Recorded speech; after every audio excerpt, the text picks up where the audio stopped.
What's good, ladies and gents? Welcome back to MKO Boxing, aka MKO Pugilism, where we talk all things boxing. Remember to like and subscribe on YouTube. Also, give us a follow on TikTok as well. So, yeah, just here to discuss a bit of breaking news. As of, I believe it was yesterday or the day before, got the news that Chris Eubank Jr. versus Conor Benn, the rematch, part two, is going to be on. It's going to be at the same weight in the same stadium, the Tottenham Hotspur Stadium, and it's going to be taking place November the 15th. Originally, they were intending on doing it quite a quick turnaround, September the 20th. Eubank Jr. couldn't be ready in time for that.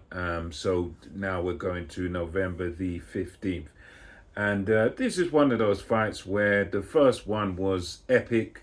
It was brilliant. I mean, you had Chris Eubank Sr.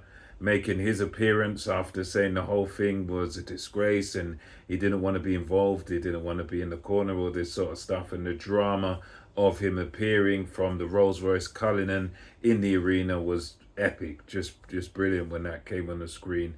So yeah, the second one, I think it will be exciting.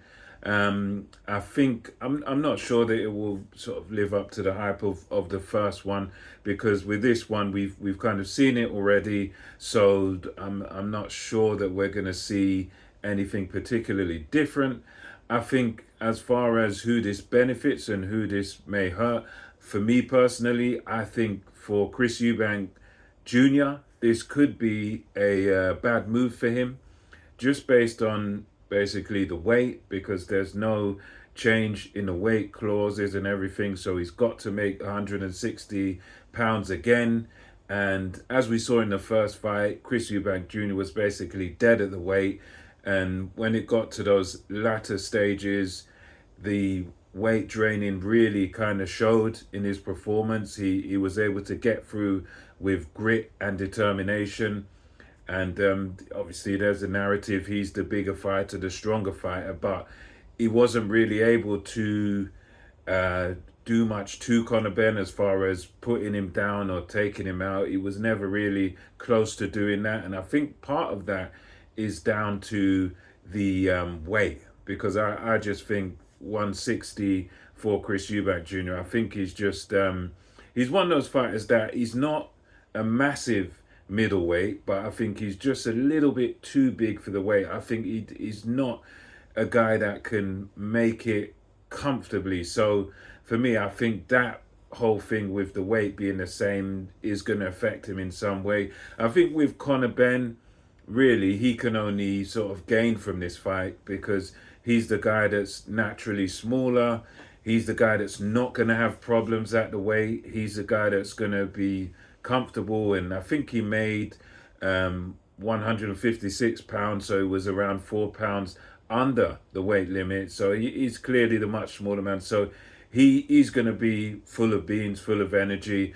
And I think this is one of those where, as much as I favour Chris Eubank Jr. to win it, just based on what we saw last time out. But I think Conor Benn is probably going to push him a bit closer this time. And I think Conor Benn is going to be dangerous here, because when you're kind of depleted, which I believe Chris Eubank Jr. will be, I think that last time might have been the last hurrah where he could get to this weight and be strong. So, I mean, this is one of them where I think there's going to be some danger in there for Chris Eubank Jr., because Conor Benn is a puncher at welterweight, and he did manage to sort of stumble Chris Eubank Jr. once or twice in there. So I think this is one of those. It's going to be interesting.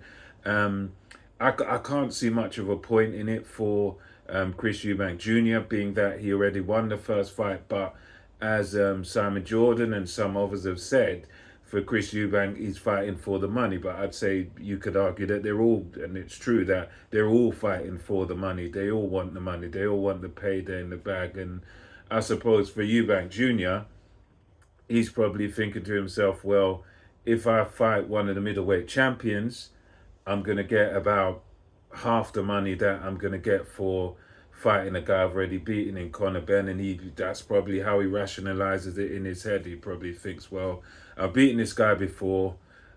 I'd get probably half the money or less than half the money to fight one of the middleweight champions.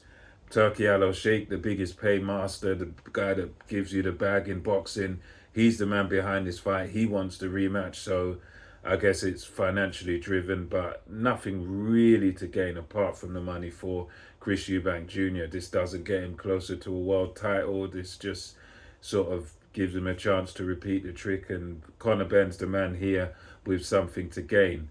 But yeah, it's one of those that I don't think it's necessary, but I certainly will be tuning in and watching. Let me know what you think about this fight in the comment section below. Let me know whether you think it's going to be repeat another victory for Chris Eubank Jr., or do you think Conor Benn can perhaps spring the upset and beat Eubank? Let me know your thoughts. Until next time, MKO Boxing, over and out.